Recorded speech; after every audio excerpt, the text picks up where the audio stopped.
got a bunch of updates for y'all, and we'll wait a little bit, see if anybody trickles in here. A number of important updates. So where do I begin? I do have some mail here. I'm going to open that. I haven't opened it yet. I just got that today from the district court. I got 2 other pieces of mail and information about the whole raid situation. It did happen on April 15th in Manchester. Manchester police confirmed to me that they got a call for service from the Department of Homeland Security on April 15th. And one of my friends went to see the commander at Norris Cotton Building, and the commander assured him that he lied to him, that DHS was not even there, and that they were just there to serve a summons, which they eventually sent in the mail. So why they had to surround the house with state police, Manchester police, and DHS to serve a summons that they ultimately sent in the mail anyways is the big question here. It's very, very suspicious and concerning to me. Why they would waste all that. It's just put a stamp on it and send it in the mail. So there is that, and that's basically the status of that situation. Manchester PD also assured me that there's no warrant out for me, allegedly. So there is that. Might as well just open this and find out what's happening with the court case. So I did get another piece of mail, I don't have it here, of the prosecutor objecting to my motion for continuance. And he basically said that it's moot because we're waiting on the judge to basically give us the schedule. I don't know why the clerks couldn't just be explicit about that, and save us all the trouble here. So it's a order mooting the motion for appeal process and denying motion for written decision. So yeah, I asked for a written decision because there's no audio, which we were promised there would be audio of the trials, and there is no audio of the trials. So we don't even know what these transcripts are actually going to be. Anyways, so denying motion for permit. So he denied my motion for permission to record from the lobby to the clerk. Motion for unknown as motion for case continue of unknown appeal filing deadline, production of trial audio and written decision in case number. Defendants may, if they choose to do so, file a brief on or before August 2nd, 2024, identifying any other issues they wish to raise and providing legal argument in support of any challenges to their convictions and sentences. The government may file a responsive brief on or before August 30th, 2024. Whether oral argument would be helpful in this matter, that will be determined after review of the briefs filed. Should defendants fail to file a brief, the court will consider the motions for reconsideration notices of appeal as the statement of grounds upon which the defendants seek relief. So they already have a general idea of my argument because I put that in there to show that we have legitimate grounds. And so we will file briefs, obviously. I have someone who actually commented on one of these videos and offered to help with the briefs. They help to file appeals cases in federal court. So I'll be talking with them. I've already had some emails back and forth. All right. So, so any of you sticker fans, White Rose sticker fans, I'm going to be, okay, well, first, I'm a little all over the place. Many of you have already seen that I ran for governor. I filed papers to run for governor. And so that will be a key feature on this channel moving forward. I'll be uploading videos so you guys can be aware of that.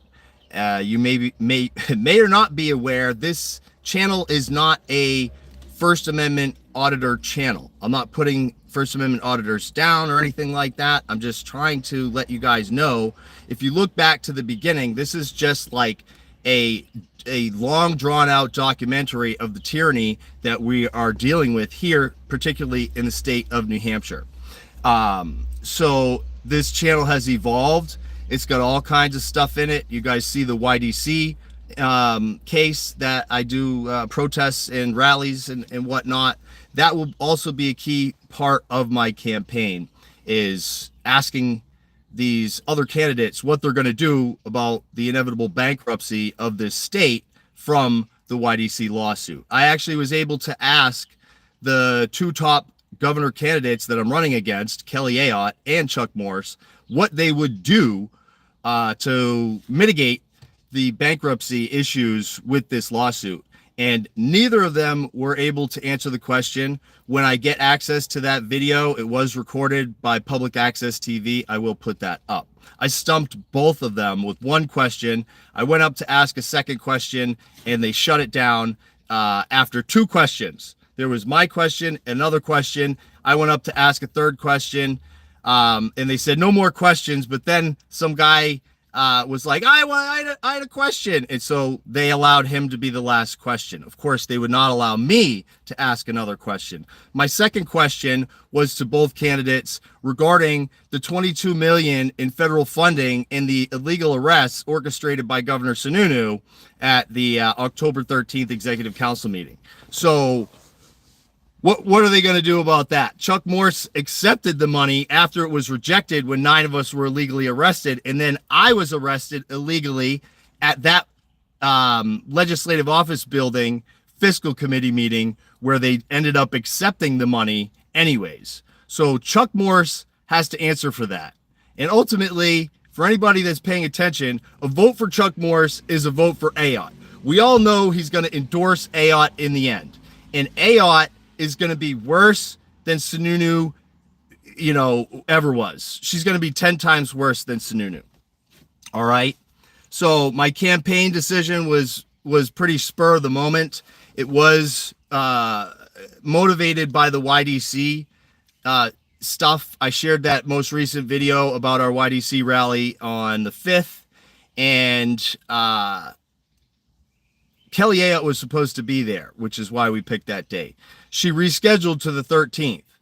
And then we scheduled another event on the 13th, and she found out about it, and she called in all kinds of state police, security backup, and all her friends to go and do her signing at 10 a.m. on the 13th.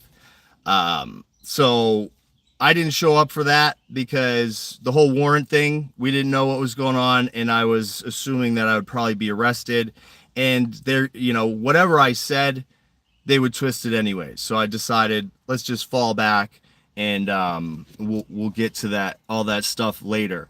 I did receive a delinquency notice as well for the money that's owed on this appeal. So I don't know why the Civil Violations Bureau is sending both me and Jason Gerhard delinquency notices for the $140. It's actually $130, but they tacked on another $10 for the delinquency when the case is on appeal. That will be addressed at some point as well. So we got the 3 pieces of mail. And if you guys want to follow, check the links in the description. You'll see my X account for the governor thing and my Facebook page for the candidacy. I have an actual platform. I write everything and research everything myself. I have a MEI hiring policy. It's an alternative to DEI. We all know about DEI, I hope. MEI stands for Merit, Excellence, and Intelligence. I did not create it. It's actually a standard thing that we can easily adopt here in the state of New Hampshire. I have an education plan. People really like my education plan, which is to go back to Article 83, which governs public education and what is authorized by the state constitution. So we'll be getting back to Article 83 for the education stuff. I also have a economic development plan. to get 3 to 4% of the semiconductor market, and it's about $600 billion a year. So we're talking about 18 billion a year that New Hampshire could get, and we could use that to hopefully mitigate some of this YDC bankruptcy stuff. Another thing that I have for plan to mitigate that is a cryptocurrency exchange in New Hampshire, based out of New Hampshire, that we could get about $1 billion a year from that. Cryptocurrency mining from all the excess electricity from hydro, solar, wind, etc. So these are proactive measures that we could take, move New Hampshire fully into the 21st century, and really get ahead of this thing, and save this state from insolvency. Anybody wants to volunteer, you can email me. You guys can also call me. My number is not a secret, 603-722-5408. Again, that's 603-722-5408. You can email me at absolutedefiance@protonmail.com. We're going to be getting business cards, door knockers, signs. I do have a fundraiser. I haven't put any words into it yet, and we'll have a link tree. I'm going to be doing a sticker campaign. Okay, so I was about to mention that earlier, but I am 100% having sticker designs made right now that can be printed on a Brother printer and then stuck up wherever. And I plan to go to town halls and city halls in the State House and stick up some stickers for my campaign all over the place. And if they arrest me for criminal mischief, well, they arrest me for criminal mischief, and we can take care of that when it happens. All right. So be prepared for that. Volunteers, yeah. And ultimately, people like, you can't win. Other people are saying, we wrote you in last year. We're so excited that you're running. You're going to take votes away from Morse and all this stuff. Interestingly enough, the Morse team wants to meet with me, not just me, but other Republican candidates to talk to us.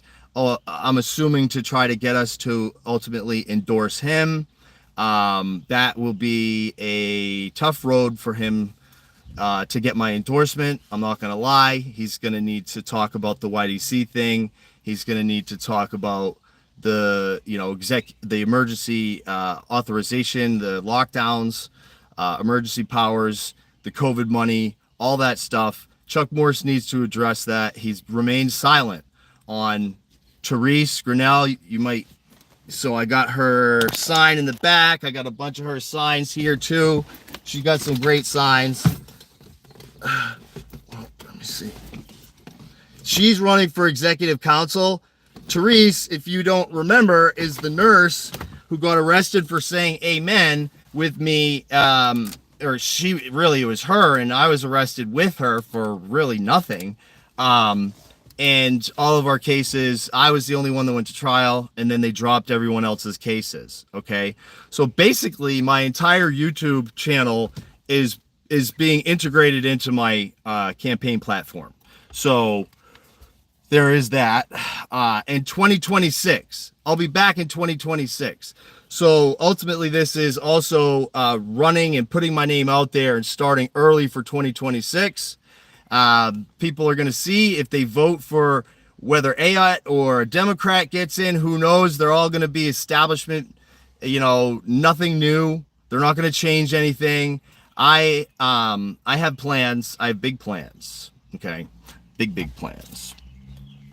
2026. And, my campaign is based on my record of having foresight, not hindsight, when it comes to all of this stuff, predicting this World War III, the financial warfare from the COVID thing, and all that stuff. I mean, I've been on it since day one, ahead of everybody else. This is the type of leadership we need in New Hampshire. We need a viper in a den of thieves, and I am the Viper that New Hampshire needs. You better believe that. Fuck around and find out. So we need everybody to get to the primary, right? September 10th.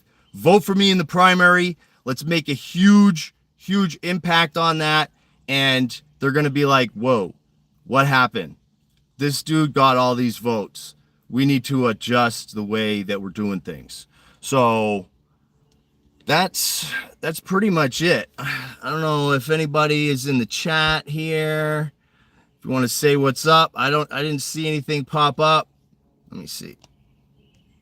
Yeah, I haven't seen any comments pop up, but I appreciate you guys for stopping in. If you have any questions, feel free to put them in there. I see a couple more people just popped in. I did not even read it. We'll see if there's anything else in here. Yeah, no, so this is... All right. This is the full order. While I'm here, you guys can bounce out if you don't want to hear this. But this is the full order for the filming in federal court case. Following cases, oh, interesting, are consolidated for purposes of appeal. So they're consolidating, they're trying to consolidate Jason and I's case, which we actually talked about. Would it make sense for us to just consolidate our cases? And I actually do think it makes sense to consolidate our cases. With respect to the pending motions in Staples, the following rulings are entered. Moot in light of instructions that follow. Denied. A written order is unnecessary in light of the judgment and the record on appeal. I disagree with that. I think there has to be a written order in every case. It's part of the appeals process. It doesn't take much research to see how can you appeal something if you don't have a written record of why you were found guilty that they can't wiggle out of and say, oh no, well, that's not what I meant when I said that on the verbal record. You can't have a verbal record of a of a decision. It's not how it works. She needs to clearly articulate herself, which she's unable to do because she is a DEI hire. That magistrate judge, 100% DEI hire. So denied. Defendant has no reason sufficient to support an exception to posted local rule 83.8, which, so this is denying my asking permission to record. It's not 83.8. 83.8 doesn't govern outside the courtroom. There's a poster in the lobby that is for outside the courtroom. So how do you get permission to record outside the courtroom if it's not part of 83.8? It precludes all persons from recording audio or video within the Warren B. Rudman Courthouse. And it is not just the Warren B. Rudman Courthouse. There is a separate federal building, the James C. Cleveland building, that you cannot get access to unless you go through the court entrance. So they're using that, this court stuff to prohibit us from recording over in the James C. Cleveland building as well. The process for obtaining permission to do so is, as it has been, seek permission from a United States District Judge of this district. So now they're claiming that permission is only through the judge, as it always has been. Why didn't the clerks know this? Why didn't court security know this? Why didn't the U.S. Marshals know this? Why didn't the judge know this? Okay, so docket number 30. Both defendants are deemed to have filed timely appeals of their convictions and sentences. The magistrate judge construed their motions for reconsideration as notices of appeal for purposes of Federal Rule 58. The pleadings filed post-conviction suggestions that the defendants each rest their appeal on the apparently untenable claim that the Warren B. So it's untenable. He's not even hearing the argument and just automatically, before he even hears anything, saying it's untenable, that the Warren B. Rudman Courthouse is not federal property over which the federal government, and specifically this court, has jurisdiction. Where's your proof? Where's your proof that you own property in New Hampshire and have legally acquired property? Where's proof of cession from the state of New Hampshire to allow you to use those lands in question? Why didn't you file anything with the Secretary of State? These are questions that need to be answered. There does not appear to be any other discrete claim raised by defendants on appeal that might call either conviction into question, and they appear to have already fully addressed that issue in their motions to reconsider notice of appeal. No, that's not true. However, defendants may, if they choose to do so, file a brief on or before August 2nd, identifying any other issues they wish to raise and providing legal argument in support of any challenges to their convictions and sentences. The government may file a responsive brief on or before August 30th. Whether oral argument would be helpful will be determined by the briefs filed, blah, blah, blah. Rule 58 cited above describes the record on appeal and allows for the purchase of a transcript of the trial. While there is no audio recording, there was a court reporter in attendance, and so there is a transcript available for purchase or, upon a showing of indigence, available at government expense if necessary. It seems unlikely that a transcript would be necessary given the limited issues raised to date, but the defendants are nevertheless free to purchase one or to seek to have one provided. So they want you to provide all this invasive information about your finances in order to get a copy, or you have to purchase it, when I could have just recorded it myself and I could make my own transcript and pay to have my own transcript made if necessary, or listen to it and make my own transcript myself that I can get certified and notarized. But of course, they want us to spend money and buy it from them, which is the whole point of why a written decision needs to be. And they also have to have an audio record of the proceedings. The whole point of why I tried to record and wanted to record, so I could audit what they're trying to claim happened. And yeah, we do need transcripts, 100%. So anyways, sorry everybody, getting a little excited here. It's unbelievable. So that's the motion or the order from the judge. Keep you guys updated as we go. Unbelievable. Hey Cindy, how's it going? Thanks for popping in. Yeah, it's crazy. And as far as I'm concerned with the whole governor thing, I will assert the authorities that he has, that position has, and issue an executive order reasserting state sovereignty under Article 7 and the right to revolution under Article 10 of the New Hampshire Constitution, as well as the 9th and 10th Amendments of the United States Constitution to enforce RSA 123.1, which is the cession of lands in New Hampshire to the federal government. That's how they get jurisdiction. That's how they get control of property. Since they have not complied with RSA 123.1, they have no jurisdiction in this state. I will order all law enforcement to cease interacting and complying with participating in these federal programs, because the state of New Hampshire is going to be liable the next time they shoot someone's dog or shoot some guy in the head for grabbing his camera, or for waking up and they cut the power like they did with that FAA guy, right? It's really, really imperative that we do not allow the federal government to further encroach into New Hampshire territory. They need to be kicked out, and that's how we can do it, through these constitutional measures. And the state police, the sheriffs will arrest any federal agent who tries to arrest someone or effectuate their illegal laws and statutes, because they have no jurisdiction in this state. Okay? So no, I'm not a secessionist, because there was never a session. You can't have a secession without a session. So if there wasn't a session, what are we doing here?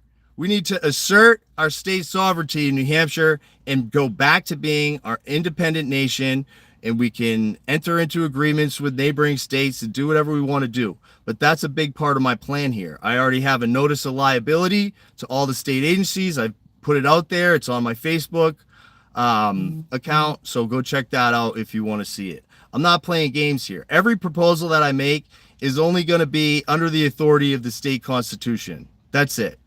That's it. We're going back to basics here. Okay. We're going to be refocusing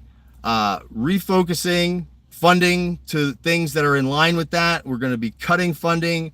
We'll have a balanced budget for once. I guarantee it.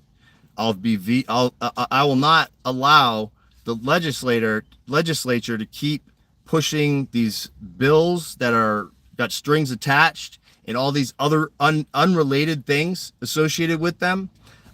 It's going to be a new governor in town, so to speak. So I appreciate all the support that I've got. I hope you guys share, talk about it. Word of mouth is very important here. And it's happened in other states. We can do it here. I know this is a big ask, and it's you know, it's highly unlikely, but I do believe it is possible given the climate today. There's the most double haters for both parties. You know, I'm not a Republican really or a Democrat, right? I'm a constitutional anarchist. Okay. So I believe in individual liberties, and if we protect the liberties of the individual, we protect the liberties of everyone. Anyways, yeah, go check me out on X. I've been going crazy on the abortion thing, making both sides look like idiots. And yeah, I got a bunch of stuff to talk about. So I'll be going on some shows. I already got some interviews lined up with some reporters.